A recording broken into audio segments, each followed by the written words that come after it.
lovely friends, it's Margaret, and it's time for another episode of Read the Book! I just realized that's really yelly, so I apologize, but also I'm a little frustrated right now. Maybe I shouldn't have done the video that was going to make me angry before I did this one. For those of you that are new on my channel, I used to have a series, we got a whole 3 episodes in, where I would read the book and then compare it to the movie. And I was supposed to do episode 4, this one, about Percy Jackson. It's been like 2 years, and now I have read this book, watched the movie, and I'm about to give you my most controversial bookish opinion that I have. This is not to bash movie adaptations. We're going to talk about the book versus the movie, kind of go into some of the differences between them, and then I'm going to list 5 things that I think the book did well and 5 things that I think the movie did well. Before I get into things, there are spoilers. I am literally going to be talking about the differences in the plot, so there are going to be spoilers. So if you have not read the book, or you have not seen the movie and you still plan on doing that and you're going to be mad at spoilers, don't watch this video. I have other videos that I have done regarding books and movies. Go watch one of those maybe. For the most part, the beginning of the movie stays pretty close to the book. Like, we're hitting the same plot points. We're doing things a little bit differently. I think there's a lack of subtlety in the movie. We definitely are moving through things much faster than we do in the book, but that is a typical thing that you do in movies. Also, obviously, the characters are aged up. Percy is in high school. Now, I know some people have an issue when we're aging middle grade characters up or high school characters up to adult. However, I don't necessarily have an issue with that. I don't even know if the blog post that Ali Carter did on why Hollywood studios will age actors up sometimes. I don't know if that's still on the internet, but if I can find it, I will link it down below. If not, I'm just going to basically tell you what she said. Her kind of thing was she's more interested in them keeping the spirit of her books than in them sticking specifically to like the age that her characters were when she wrote them. And part of the reason, she said, is because when they age characters up, it opens the acting pool and it makes things easier for them to film. It makes things easier for them when it comes to casting. Also, we really can't argue with Logan Lerman as Percy Jackson. He was brilliant as Percy Jackson. They adjusted things a little bit to make the pace a little bit faster, and I think we lose something there. But they keep it pretty much the same until Percy wakes up at Camp Half-Blood after having been knocked out by the Minotaur. I don't know what's going on where they took like this perfectly decent plot that they had where this kid is just at this summer camp trying to survive. Like, we don't even, like, we start out the movie with kind of Zeus and Poseidon's ultimatum where he needs to get the lightning bolt. I think that puts an unnatural timeline on the movie. I think it's much better when that timeline is introduced like a third of the way through the book when Percy is claimed by Poseidon. One thing that really does bug me about the movie is that fight choreo is so bad. Like, just laughably bad. You're expecting me to think that these characters are good at fighting when it is so obviously choreographed? Nah. They cut out the most iconic line in this book, which is "you drool in your sleep." I'm not happy about that. They took Annabeth from like this really interesting, fully fleshed out character and just kind of made her, downgraded her to some intense looks and angsty sentences, one-liners. That's one of the ways that this differs from the movie. Annabeth should have been a much bigger part of especially that beginning part. I didn't mind that Grover did it, I just feel like it kind of took away from Annabeth's character. That was a sacrifice that they decided to make, and I'm not entirely happy about it because Annabeth was my favorite. However, I did enjoy kind of those parts with Grover. At the same time, like, what even was going on with him and the Daughters of Aphrodite? Like, we have to make it so that Percy and Poseidon and Sally were this happy family until he was 7 months old, this, like, tight, nuclear happy family, but then we can have Grover running off to mess with the naiads, the dryads, the Daughters of Aphrodite, whatever they were. Doesn't make sense. I've already touched on this, but also the fact that he's like, you need to train in order to go to Mount Olympus. That makes no sense. You could just have people who are already trained escort him to the Empire State Building. Like, it's not like he's having to go cross country, hun. It's like an hour away from where you are right now. This is getting high, so I'm putting it down. There we go. It's really weird how they will take points in the plot. Like, it's not even that it was like going to change any part of the narrative. He was already staying at camp. So I don't understand why we needed to do this whole, like, we gotta train thing instead of just keeping it the way it was, where nobody knew that he was the son of Poseidon, and this, that, and the other thing. Like, that's just one of, like, some really weird plot decisions that were made where, like, the decision itself, like, we're still heading towards the same direction, so why not just keep the plot the same? From there, we get to the capture the flag scene, which is, I understand kind of why they made the changes they made. I don't like them. Like, that's another one of the places where I actually do have an issue with the movie. It's this idea that Percy and Annabeth have to start out at odds on opposite sides and fighting each other. Like, it's not even a sexy fight scene. I could understand that if this was an adult novel, if we were like if this was The Witcher, yeah, that would make sense as a plot. But this isn't Witcher, this is a novel that is being marketed toward, not a novel, a movie that's being marketed towards teens. I don't get it. I don't get it, guys. They basically took Annabeth and Clarice's character and mashed them together to make them one character, and I don't think that really helps anything in the plot. It definitely means they have less characters and less actors, but if they were already planning on making all of these movies, it really would have done them a better service to try and be more accurate to the books, especially when it comes to character-wise, rather than having to suddenly add this character in the second movie. They have Annabeth on the same team as Ares Campers. Athena would never. I understand some of these where they're trying to streamline events, they're trying to streamline characters. I can get that from a from a production standpoint. I think we lose something of the story, and I think they sacrificed way too much of the story in trying to make this movie. They were trying to make a movie that if they didn't get a second movie, it would still stand on its own and still be okay, which I understand. Like, that's a valid decision, because honestly, The Lightning Thief as it is, the book, it can't really stand on its own. Like, it's a good book, but you have to, like, there are so many things in the book that are not resolved until book 5 that you are still waiting on. Like, there are so many things that Rick drops in there. And so I understand why they're trying to keep from complicating things. I do understand that. But I still think you lose something when you don't have Clarice being the one that's trying to give Percy a swirly in the bathroom. One of the other things that they do in the movie that is just a loss from the books is they're setting Percy up from the very beginning to be the hero, to be the chosen one, to be, you know, all of that. And I think there is something to be gained from the uncertainty at the beginning of The Lightning Thief in the book, because they don't know. It's not like Percy isn't automatically good at everything. He's admitting that there are things that he can't do at the beginning of this book. He has so many doubts in the book. That is something that is necessary. We need more narratives where we see boys doubting themselves and being okay with that. We need more narratives where kids are allowed to be uncertain about what they're doing and not have to sit down, like, it's not a reason that they can't be a part of anything. And then the whole Persephone's pearls thing. That's one of the things that I really don't understand. We took this fantastic cross-the-country trek, and then we changed it to a different cross-the-country trek. So why did we do that? That is one thing that I am curious about, because, like, that makes no sense. You already had the exact same story that you're giving. It's just for a different reason. Why did we change the reason? Why do we have to have this whole side quest with the pearls and all of that? Like, they were already going to go see Medusa. They were already going to go to Las Vegas. Why did we replace what happens in St. Louis with Nashville? It really, truly doesn't make sense why they made some of these decisions, because, like, the plot was already there. They didn't need to make these changes to make these things work. So here's my thing about this movie. I don't think it's a terrible movie. I think it is a terrible adaptation.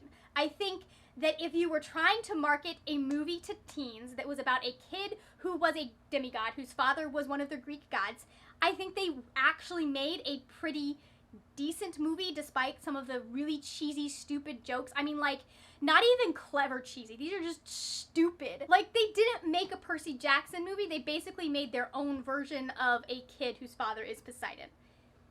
Not a terrible movie, just not The Lightning Thief. It just isn't. We lose so much of the characters, like, even Percy. even Percy loses so much of the nuance to his character in the way that they told this story. The 5 things that I think the book did well, first off, is the sincerity.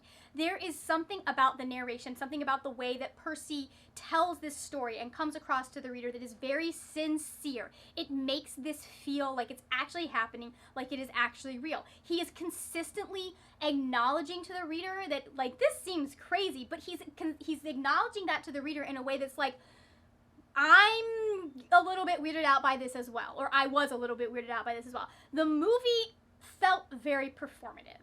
I'm not like the actors did a good job. I just think like you were always aware that there was a story being told to you by someone who didn't exist. Like, it's very obvious that this is made up, whereas when you read the book, like, you get into that world and it's almost like yeah, Percy Jackson actually existed. These things actually could have happened. The other thing that I think the books do well is that the messy family dynamics. They do not shy away from the fact that the Greek gods would just come down, boink humans, and then fly off. Rick Riordan doesn't, you know, quibble around on that. He's like, this is what happened. This is Greek mythology. This is why we have Hercules. Like, all of that. And I think that is a good touch. Like I said, they made it seem very nuclear family-ish when it came to Percy and Sally and Poseidon at the beginning and why that happened, and like Poseidon wanted to stay and blah blah blah blah blah, and that kind of humanized the gods and all of that, but he's an immortal being. Like, what? I think a disservice is done when you take that messy aspect of the Greek gods away, not just because it's true to the original source material, but because a lot of kids are in messy family situations. Having that in there, even if it is for a completely fantastical reason, I think that that's something that kids can identify with and they can feel seen in that. Number 3 is Rick does a great job of adapting his source material. He is modernizing these myths, but he's still keeping it true to that original spirit. Like I said, he keeps that messy family, weird messy family dynamic with the Greek gods. One of the best parts of this premise is that it's not retellings necessarily, like it's not supposed to be a complete retelling, even though it is a retelling of the Greek mythology. It's not like, that's not the point. It's, these are kids living out these stories in the modern day, so they're going to be different. He gives them a reason to not stick entirely to everything, but he still keeps the spirit of the story there. Like with their first quest with Medusa, like that is not exactly a shot for shot what happened in the Medusa Perseus myth. However, we're still making allusions to it, and it's an adaptation that honors the original. The 4th thing that the book does really well is that the logic tracks always. Like I said, the fact that Pierce Brosnan, the fact that Chiron's like, oh, you need to train to be able to go to the Empire State Building, makes no sense. It just makes no sense. The whole fact that they left Grover behind, does that make sense to you? No, it doesn't. And the book doesn't have those moments. It doesn't have, everything in the book seems completely believable. It seems like this is the only choice we have, or we are making the best of several bad choices. Like, the logic tracks. It's not getting off in weird directions doing things. And then number 5 is the characters. They are flawed. They are contradictory. I love Annabeth. One of the reasons I love Annabeth so much is she is so contradictory. I mean, I know this is kind of typical, like, boy talking about a girl, but she's really pretty, but she's also really smart. I don't think you see a lot of times where, like, you'll have this girl that's pretty and she looks like a cheerleader and all that, and then she's super smart too. A lot of the times she starts out as the nerdy girl with the glasses and the bad haircut, and we have to give her a whole makeover to make her look the most beautiful. I enjoy the fact that, like, Annabeth has blonde curly hair, but she's also very smart and serious. I enjoy the fact that Annabeth is super, like, strategic and able to, like, her mom's the goddess of battle strategy and she's so intense, and at the same time she can lose her head over a spider. Like, we lose so much in the movie when it comes to Annabeth's character. We lose so much depth also to Grover and to, well, Chiron we really don't get into, but like to Sally, all of that, because of the way they do things in the movie. And I think we had so much more. We have Sally Jackson, who is so obviously a very strong woman who is still putting up with this very abusive man. And I think that's something that we don't see often enough, is this idea that you can be someone who knows their worth and still let people treat you like crap. crap. We need more kind of contradictory ideas like this in our media where we can go, okay, this person can look like they're doing everything right and still have things going wrong in their life, still be stuck in situations, still be having to deal with stuff. Let's talk about the 5 things I think the movie did well. This was a hard thing to come up with because so much of what I liked about the movie was stuff that I also liked about the book, and then, yeah. So the first thing they did well was the cast. Listen, they did a great job with this cast. Could they have made some costuming decisions that would have made things better? For example, Alexander Daddario's hair should have been blonde. There are wigs. We can dye her hair. I don't know why we didn't do that. Maybe it's because we have this stereotypical idea that blondes aren't smart. Again, reasons we need Annabeth Chase. The cast did their best to take a really bad script. I mean, really bad script in places. Just cringeworthy, and delivered those lines sincerely and like they actually were things people in real life would say. I think they did a good job, and it was a good cast that just got stuck with a bad movie. The second thing they did really well was the dyslexia scene that they had at the beginning with Percy and Mrs. Dodds. This time around, this was the first time that I really noticed how they spent a good minute on Percy's reaction, and I think that one scene tells you so much about Percy Jackson because he wants. It's not that he's lazy. It's not that he's not interested in what Mrs. Dodds is talking about. It's that he can't look up on the board and read what it says. And you see how disappointed in himself he is because he can't do that. I think we need more of those moments just about everywhere to kind of get against this idea that people who have a hard time learning are that way because they're lazy. How are you supposed to try when something is physically impossible for you? Number 3 is just one line. This is a pen. I love that scene. It's nothing like the book. So many things are just, but I love the way Logan Lerman delivers that line. I just, like, that just sums up so much of Percy's character. What is going on here? I love how they're able to say that without him being like, what are you crazy? Like, he's just like, this is a pen, and he puts all of that in those 2, repeating that sentence twice. Number 4 that they did well was the music. The music was on point. I mean, I'm not going to argue with just about any soundtrack that has Highway to Hell on it. Stellar choice. I support that choice. And then the 5th one's a little weird one, but Luke's kind of lair or den. I love that kind of expansion into Luke's character that we got, where he's kind of, and it's so in character for him because he is one of Hermes' kids to have this kind of forbidden stash that's all of the modern technology, and he's like, hey, are you ready? Are you done with all this Ren Fair crap? Which, really, Luke? That's such a in-character thing for Luke to have all of this like modern stuff and be like, I really don't actually like it here at Camp Half-Blood. I just am stuck here. That was good. That was in character. So that's my comparison of Percy Jackson and the Olympians, The Lightning Thief, the book versus the movie. Like I said, I think that it is not a terrible movie. I just don't think it is Percy Jackson. I think that all of the decisions, the changes that they made were not changes that strengthened the movie, but rather made it weaker in terms of plot, in terms of character, in terms of the world. I think there are times that you can take a book and you can make improvements on that because you have hindsight. You can see where there are weaknesses in the plot or things that aren't covered or things that were done poorly after the fact. You can look and see things that the author maybe could have done better. You can ask the author things they wish they'd done better. But I think that if you're going to make significant changes like that, it needs to add something, and it shouldn't just be because we think this is what the audience wants.